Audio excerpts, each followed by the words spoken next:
¿Qué tal? Bienvenidos a un nuevo episodio en Visión Colombia 2022. Para nosotros es un gusto poder estar como todas las semanas compartiendo este espacio donde lo que queremos es transmitirles qué es lo que nosotros pensamos, qué es lo que nosotros estamos trabajando, en qué estamos construyendo y en qué queremos aportar para hacer de Colombia una visión de país soñada pero posible. Podemos en muchas ocasiones discrepar, tener diferencias, no compartir lo que estamos pensando, pero todo lo hacemos bajo el respeto. Y eso es lo que justamente pedimos, creemos y soñamos. Un país en donde entramos todos, con nuestras diferencias, con nuestros aportes. Le invitamos también a que nos vea en nuestras redes sociales, nos puede seguir a través de Twitter, de Instagram, de Facebook, @bcolombia2022, @bcolombia2022. Y este trabajo, estas ideas, estas propuestas, es de varias personas, de varios grupos de trabajo, de personas.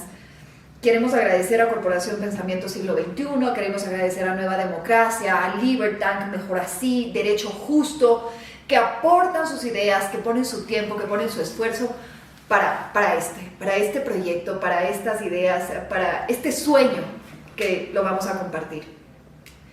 Rodrigo Pombo está conmigo, o por supuesto que estamos desde el Hotel Cosmos 100, que nos abre las puertas, que nos da este espacio para charlar. Y Rodrigo, bueno, nuevamente con invitados especiales, con personas que creemos contribuyen y que nos dan esa esperanza, que nos dan esa idea, que nos dan una visión, que es lo que esperamos transmitirles. Pero Rodrigo, en episodios pasados nos quedamos todavía con mucho por hablar, con mucho por deshilachar sobre el tema del populismo. Y yo he calificado a este episodio como los escombros del populismo, lo que nos deja el populismo. Como después de esa guerra, uno regresa a ver y dice, ¿dónde quedé parado? ¿Qué es lo que quedó en pie? ¿Qué es lo que tenemos que reconstruir? Y eso te propongo que sea nuestro tema de hoy. Y ya estaremos hablando de nuestro invitado del día de hoy. Pues Ana María, muchas gracias de nuevo por la invitación. Qué maravilla de espacio y quizás sea un tema inmejorable. Y la bautizada creo que cae como anillo al dedo. En efecto, nosotros empezamos diciendo que Visión Colombia era un proyecto de la sociedad civil organizada acá en Colombia, que reunía a varios centros de pensamiento que proponían una alternativa. ¿Alternativa a qué? Al populismo. Razón por la cual el primer episodio pues, se destinó a descifrar, identificar, digerir un poco eso de populista.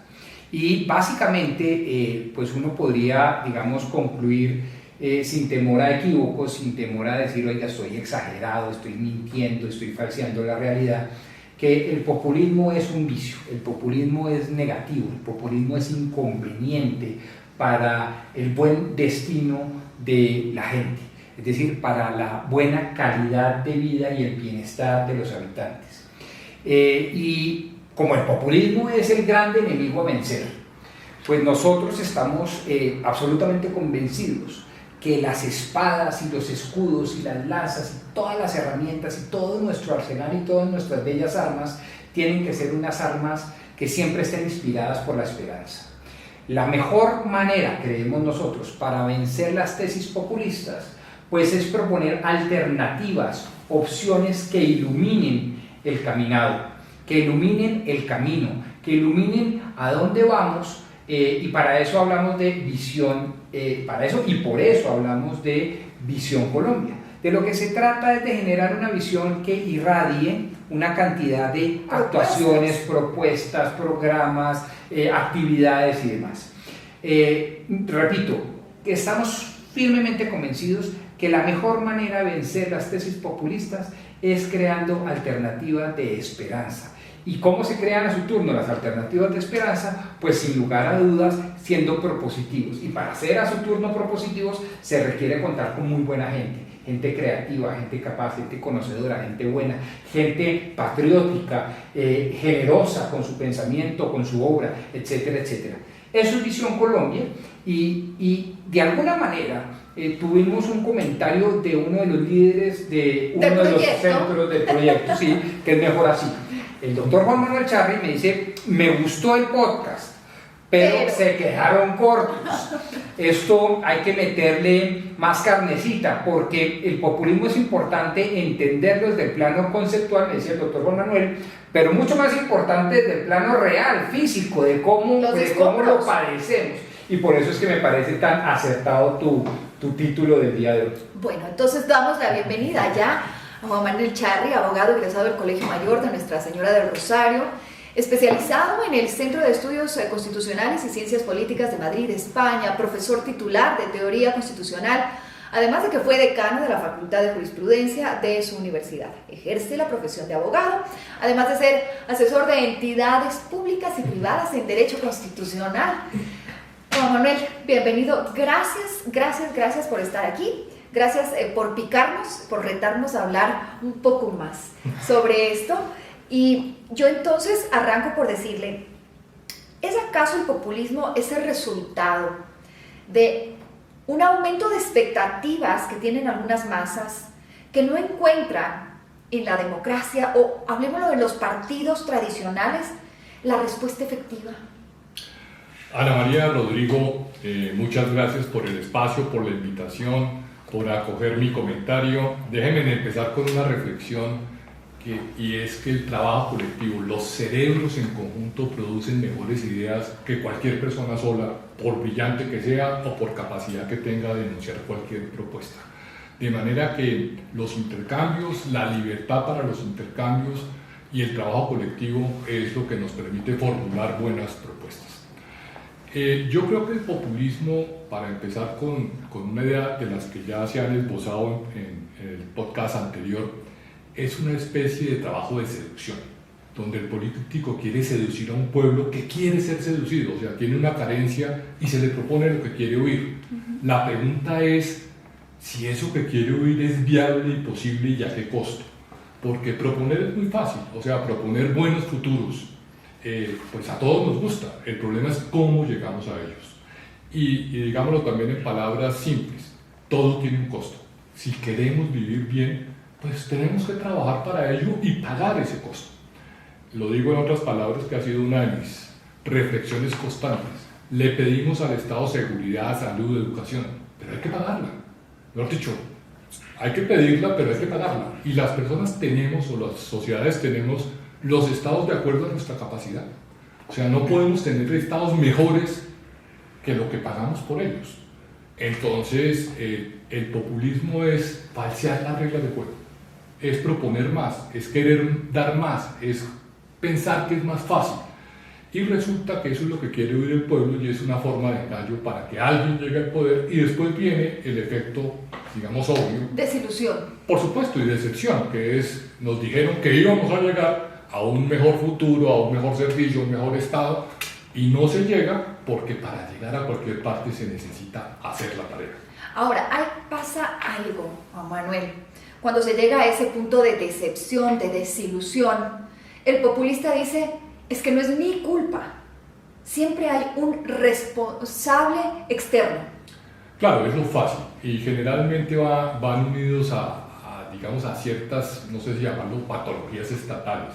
Va unido al caudillismo, a las propuestas, digo, no democráticas, porque generalmente no hay alternación, que es un elemento muy importante de la democracia. No solo es elegir, es que el elegido se vaya, y se vaya por una mejor opción que delibere el pueblo, que no lo capturen, que no lo limiten para poder proponer nuevas fórmulas de gobierno. La alternancia en el poder es tal vez uno de los síntomas, en mi opinión, más dicientes de los gobiernos populistas. Es que logran llegar, no satisfacen las expectativas del pueblo, pero no se van. Y siguen los mismos generando el mismo dolor. Es fácil decirlo, pero lo voy a decir. Basta mirar a Venezuela. Venezuela es un gran desastre y no se van. No permiten que la sociedad vote por otra opción.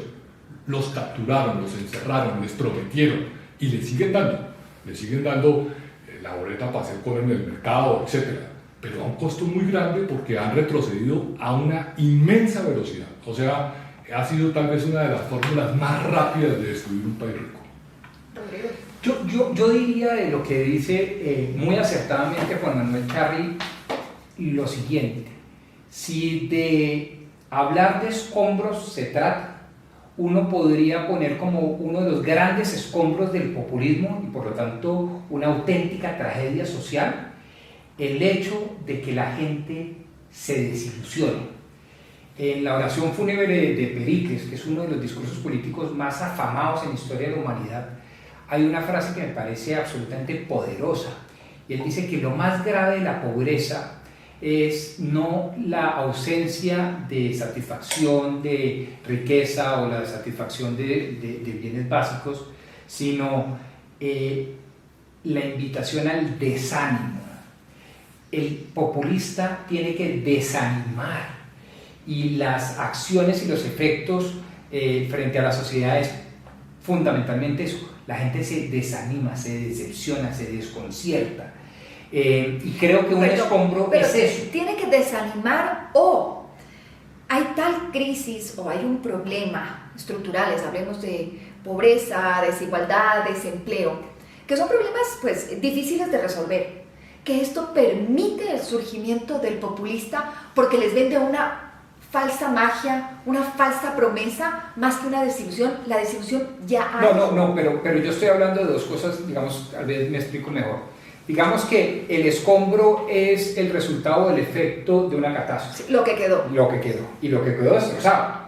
Por supuesto. Y lo que yo digo es que, claro, las situaciones humanas siempre son susceptibles de mejora, porque la prestación de los servicios públicos es ineficiente, porque hay corrupción, porque las expectativas no han sido satisfechas, una cantidad de cosas.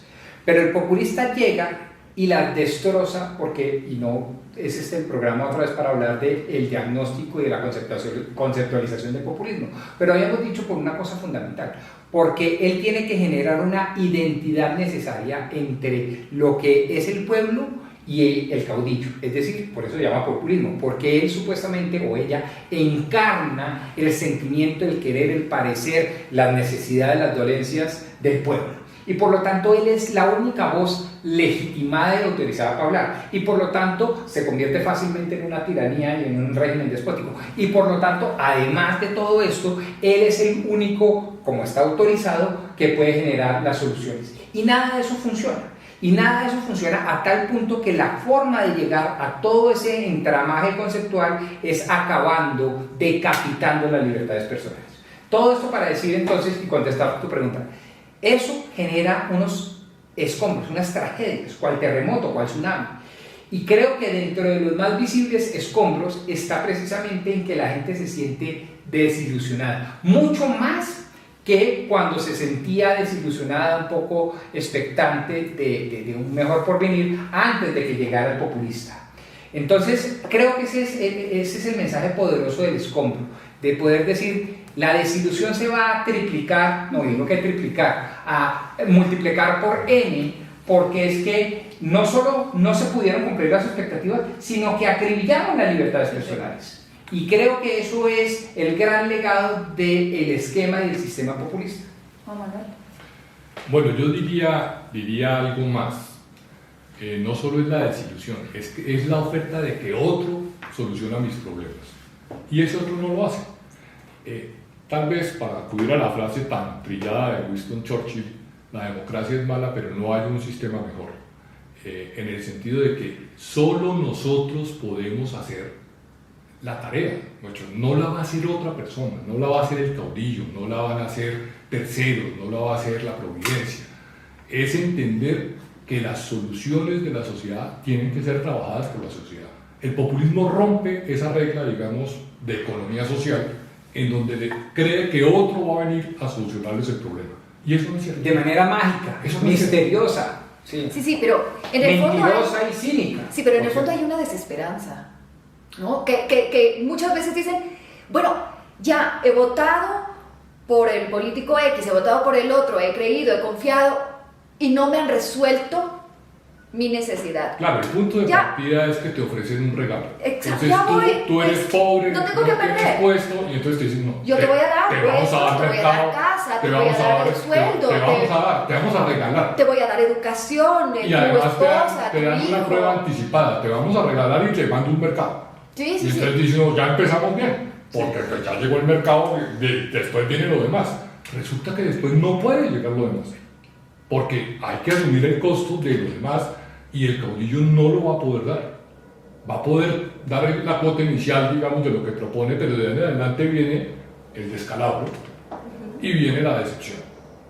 Y viene la captura, generalmente, del que se quiere quedar en el poder. O sea, Exacto. queda capturado y después solo puede votar por los del régimen o por Ahora, el mismo. para que haya esa captura del poder tiene que haber un deterioro y una destrucción de las otras instituciones del Estado.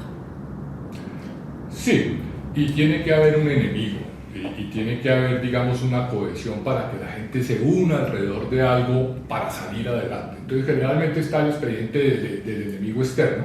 Sí, por O sea, supuesto, que ese es aplicado del a la capitalismo, facilidad. lo que sea. Y después viene A la facilidad. el tema de la persecución política, del que ofrece otra alternativa, el que critica lo que está haciendo el caudillo del régimen, entonces a ese hay que acallar. Es el enemigo. Eh. Vienen también los medios de comunicación y la falta y el empezar a coartar la libertad de expresión porque los medios son mentirosos, los medios tergiversan la información y los medios son enemigos. Pero fíjense ustedes que en últimas, y para ponerlo en el contexto del título del podcast de hoy, todo eso son escombros, es decir, el populismo es tan desastroso que deja una estela de desastre. Yo hablaba como primero, pero no porque fuera único, ni más faltaba, el anímico, el metafísico, el desánimo de la gente. Pero por supuesto, viene acompañado de muchas otras cosas, otros escombros, otros desastres. A mí me parece relevante, y Visión Colombia, entre otras cosas, tiene como propósito y promesa de valor defender las instituciones, y defender las instituciones, por cierto, democráticas, y también defender la democracia, pero no cualquier democracia, la democracia liberal, etcétera, etcétera, porque creemos que el populista tiene en la mira precisamente las instituciones. Cuando de lo que se trata es de generar una relación inescindible pueblo-líder, inmediatamente el gran enemigo, matemáticamente, lo que todo el mundo puede ver y observar, es que todo lo que está en el intermedio entre el pueblo y el líder es un enemigo. Entonces, la Junta de Acción Comunal, el sindicato, el gremio, el medio de comunicación, el empresario, todo lo que está organizado y que no depende ni del individualismo ni del caudillo, sino que genuinamente crean unos espacios y unas atmósferas mucho más horizontales, incluyentes, democráticas, participativas, con alternación de poder, etcétera, etcétera, pues eso se convierte inmediatamente en un enemigo del populismo. Ahora bien, quisiera simplemente también denotar lo siguiente: no todo caudillismo es populista y no todo populismo necesita de un caudillo. Hay una relación muy cercana, sin duda, en donde por supuesto parte además de un diagnóstico apocalíptico, todo es un desastre y tranquilos que estoy yo, que ellos sí lo saben. Claro, eso es verdad. Pero hay unos tiranos, ¿sí?, que incluso desprecian y quieren despreciar públicamente las tesis supuestamente populistas, intervencionistas de subsidios de deudas. Y no por eso dejan de ser tiranos, y no por eso dejan de ser deleznables. Pero el populismo, si se quiere, es una cosa aún peor, porque es de base, y donde las bases creen realmente que hay alguien que, como decía Jorge Eliezer Gaitán, yo no soy un hombre, soy un pueblo. Es decir, que hay alguien que pueda llevar, primero, a homogenizar a todos como si todos fuéramos unas ovejitas igualitas, y segundo, que él es el único auténticamente responsable para encaminar, encauzar sus intereses y sus pensamientos. Y eso me parece peligrosísimo frente a las libertades personales. Entonces, claro, el gran enemigo es la institucionalidad. Lo que está entre el caudillo y las masas. Sí, pero ¿cómo, Juan Manuel, cómo lograr? O sea, ¿cómo logra ese populista, cómo logra ese caudillo desestabilizar las instituciones? ¿O es que acaso en América Latina nuestras instituciones son tan frágiles que pueden ser derribadas mucho más fácil? Es una buena pregunta. Yo diría que la primera característica es un buen discurso y una mala acción. O sea, es seductor, es palabra, pero yo suelo decir, y no es una buena frase, pero sirve de reflexión, que los que hablan muy bien generalmente no ejecutan tan bien. O sea, uno no debe perderse en el discurso, porque la palabra es fácil. Hay que ver es el cómo se van a realizar lo que se propone, que es lo difícil. La ejecución. La ejecución, claro, lo dice la Biblia, mírenlo por sus obras, no por su discurso. La mejor oración es la obra, sí. Claro, entonces generalmente viene un discurso seductor que compensa la insatisfacción y que es rápido, eficiente, es la frase fácil, es el sentimiento de reacción inmediato que descalifica. Ahora, en América Latina sin duda tenemos unas instituciones débiles, estamos aquejados por la corrupción, en el caso colombiano por el narcotráfico, que lo enrarece y lo empobrece aún más. Entonces hay elementos para proponer el populismo, porque las cosas no funcionan como debieran. Pero digamos que la forma de identificarlo es que es un discurso que llena las expectativas del que tiene las carencias. Y me atrevo a hacerle una pregunta, Juan Manuel. ¿Tiene relación el populismo con la violencia en Colombia?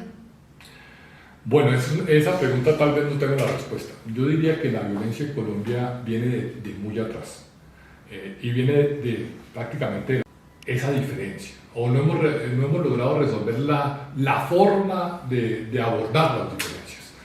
Lo hacemos violentamente. El populismo es, yo diría que otra cosa. El populismo es prometer. Es ofrecer, es decirle al que no tiene que lo va a tener, que le va a llegar, que se le va a dar, sin que él haga la tarea. Podrían llegar a tener puntos en contacto, pero yo creo que la violencia en Colombia viene de mucho más atrás. Rodrigo. Yo parto de un supuesto histórico y aquí quiero darle los créditos a ciertos autores que han moldeado un poco mi forma de pensamiento. Resalto dos colombianos contemporáneos, pues, vigentes y muy vigentes. Eduardo Posada Carbó, hay una obra maravillosa que llama Una nación soñada, y Enrique Serrano, ¿Por qué fracasa Colombia? Y básicamente la tesis de estos historiadores es que, hombre, Colombia tiene miles de años, no tiene 200 o solo 200 años, hablamos de Colombia republicana, ¿sí? Y hay una Colombia hispana muy rica. Dentro de la Colombia hispana, que duró 350 años, ellos ponen más o menos la fecha de 1850 con el ascenso al poder de Jorge Eliezer, de José Hilario López. Dice, Colombia era un país pacífico, preponderantemente pacífico. Después empezamos a entender que para llegar a hacernos al botín del Estado, es decir, al botín del poder público, valía la pena coger las armas e incluso maltratar al otro hasta acribillarlo, hasta matarlo. Pero eso además se exacerbó inusitadamente e indeciblemente a través del fenómeno del narcotráfico, que ya lo mencionó Juan Manuel. Todo esto para decirles que hay una voz de ánimo de decirles ni genéticamente somos violentos ni tenemos por qué serlos, ni además hemos creado siempre unas instituciones que llevan siempre inexorablemente al fracaso, de tal manera que no tengamos otra alternativa que la violencia, y la violencia física hasta los más puntos y altos puntos, como sería el acribillar y matar a las otras que piensan distinto como de nosotros. Y además es un mensaje de esperanza, Ana María y Juan Manuel, creo yo, porque, y eso es lo que también hace Visión Colombia, no todo lo que se ha hecho antes ha sido malo. No. Hemos construido sobre lo construido, hemos hecho cosas que obviamente no nos orgullecen en parte, no nos orgullecen en otras, y nos hace falta, pero digamos, es una nación hecha a pulso, y así se llama uno de nuestros libros. Colombia era uno de los países más pobres, junto con Haití, a finales del siglo XIX. Hoy somos la cuarta economía en América Latina, que es algo que no reconocemos. O sea, hemos construido grandes instituciones, hemos generado un desarrollo económico, digamos que muy superior al de nuestros vecinos, y hemos logrado llegar al cuarto lugar en tamaño económico. Imagínese usted. Ahora, regresemos pero voy a decir una frase. Sí, pero voy a decir una frase sobre el populismo. Es que el populismo, vuelvo y digo, es muy hábil, y el populista sí que lo sabe. Como el discurso populista es más palabras que hechos, y es muy fácil diagnosticar antes que hacer. Y curiosamente el diagnóstico casi siempre, por no decir siempre, va acompañado de un plano y un diagnóstico apocalíptico, repito, desastroso. Anti-statu quo. No, pero no solo anti-statu quo, porque los liberales son anti-statu quo y hacen muy bien, y los liberales muy inteligentes, por Manuel, por ejemplo. Gracias. Y los conservadores tratamos de que no se sobreactúe.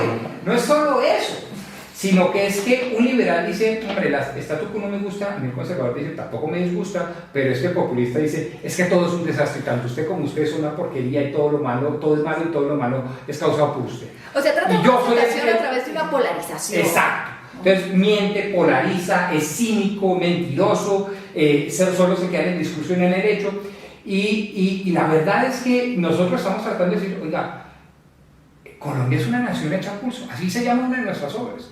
Y es una nación hecha pulso que tiene muchas cosas buenas que mostrar, que tenemos mucho que mejorar, pero por supuesto, pero que veníamos relativamente bien agendados. Porque si no, nos comemos el cuento del populista y terminamos siendo una especie de cómplices útiles, de idiotas útiles por una complicidad implícita de decir, ¿saben qué? Es que todo es un Sí, desastre, todo estuvo mal, es que si estos liberales y conservadores no han hecho nada bien, los partidos políticos hay que acabarlos, pero también hay que acabar otras instituciones republicanas, como por ejemplo la ordenación de poder, la separación de las ramas del poder público, etcétera, etcétera, etcétera, porque todo hay que acabarlo. Y usted venga, señor Mesías, y arréglenos esto de cero, está una raza, y eso es falso, hay que construir sobre lo construido.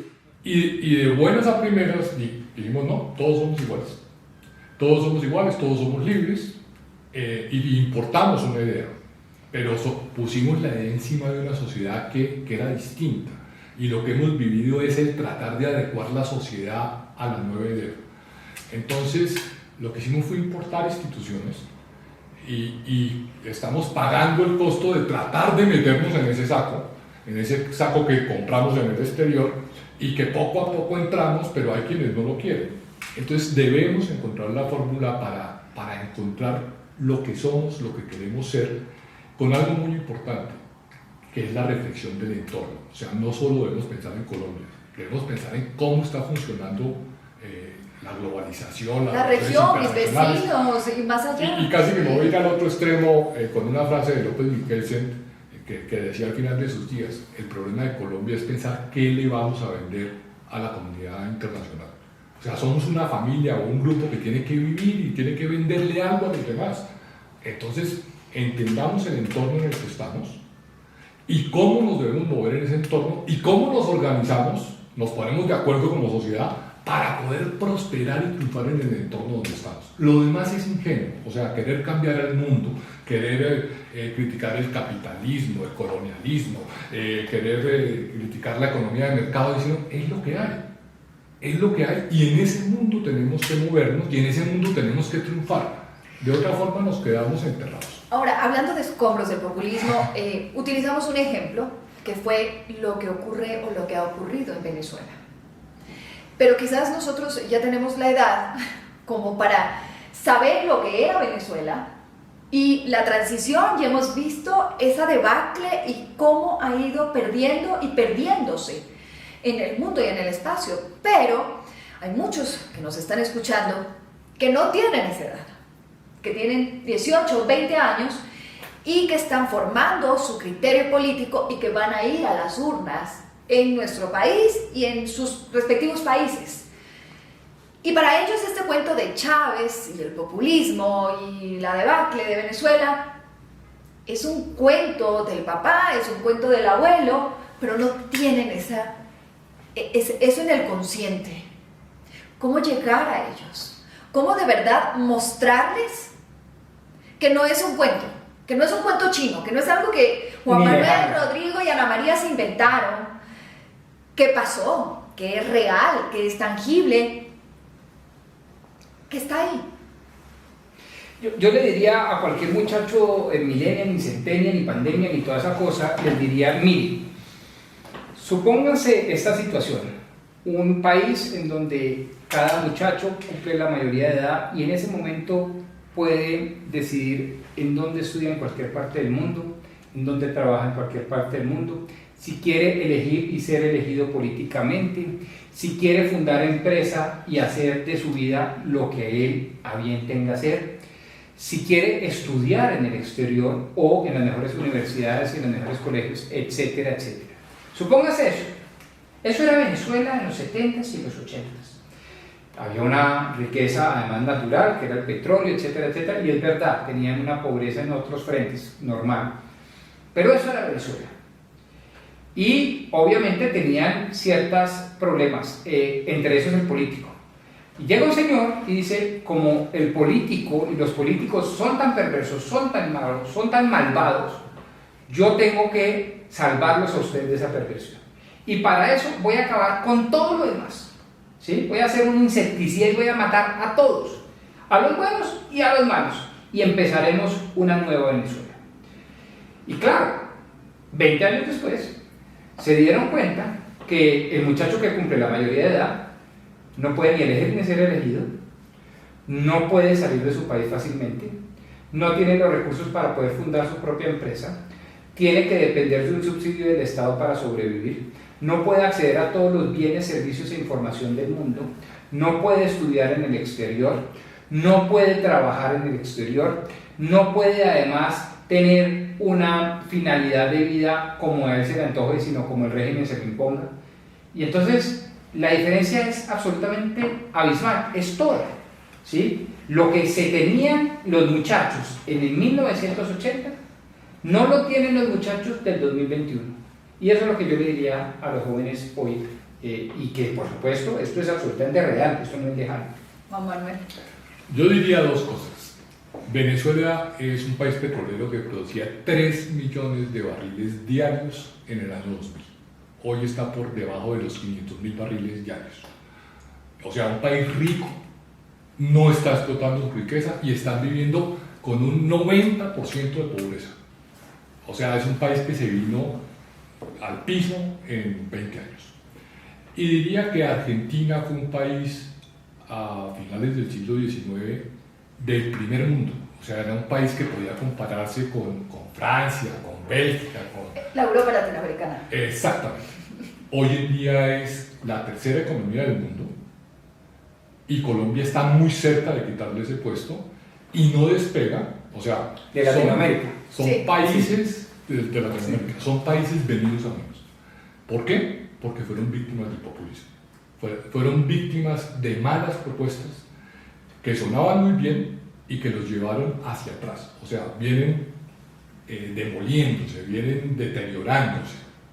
¿Por qué? Porque creyeron que otro iba a hacer la tarea por ellos, que alguien los iba a sacar adelante y lo que ocurre es que están donde están, mal. Entonces, es como una especie de lucha de querer ser un país en vía de subdesarrollo. Sí. Cuando estaban desarrollados, no, como ya las cosas también pueden ser también mal, entonces vamos a buscar también ese deterioro. Es una cosa paradójica, absurda, inentendible. Yo creo que un ejemplo que esperemos no llegamos a ver puede llegar a ser el de Chile, ¿no? Vamos a ver qué va pasando ahí en Chile, porque lo que tú dices, un país como una de las primeras economías latinoamericanas, en este momento creando una nueva constitución, porque dijeron, nada sirve, una carta blanca, vamos desde cero, porque nada ha funcionado y queremos algo nuevo. Lastimosamente me tengo que despedir, pero esto sigue para más, esto sigue para largo. Pero ahí identificamos varios escombros. Sí. Es que no es uno, son muchos, físicos y metafísicos, económicos y emocionales. Mientras Juan Manuel venía hablando, se me venía una frase que utilizaba la abuela, que decía, no todo lo que brilla es oro, ¿no? Un poco cuando escuchamos ese discurso, no todo lo que brilla es oro. Y me quedo también con algo que me dijo Juan Manuel hoy, nuestro invitado. Pero bueno, este fue un episodio más nuestro. Gracias por estar junto con nosotros en Visión Colombia. Nosotros en Visión Colombia, pues creemos como principio la irrestricta defensa del sistema democrático del gobierno, que mediante la alteración de poder, certificado a través del sufragio universal e independiente, garantice la libertad de las personas y también la libertad del mercado, así como un ordenamiento jurídico que asegure la efectividad de los derechos y deberes de cada uno de sus habitantes. Les agradecemos por haber estado con nosotros. Nos vemos la próxima semana. Recuerde que pueden seguirnos en Spotify, en Google Podcast y en Apple Podcast. Y si quiere compartirlo con la familia, con los amigos, con el vecino, bienvenido. Nos vemos en unos días. Adiós.